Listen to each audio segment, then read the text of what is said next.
All right, let's get right to the election results. Graham Platner winning the Maine Democratic primary for U.S. Senate on Tuesday, setting up a high-stakes race against Republican Senator Susan Collins. Platner picked up 72% of the votes yesterday, while Governor Mills, who suspended her campaign but remained on the ballot, got 20%.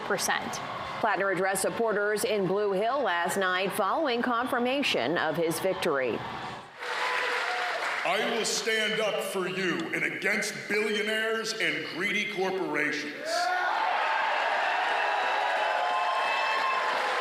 I will serve you, the people of Maine, not some lobbyist or party boss.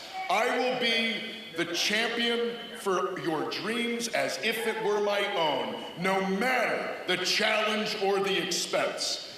I will fight for you.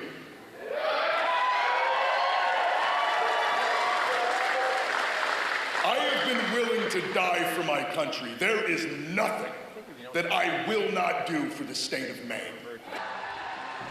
Now, Maine is home to a key U.S. Senate race that could determine whether Republicans maintain their majority in the chamber. Incumbent Senator Susan Collins is seeking her 6th term in the Senate. She was uncontested in the Republican primary.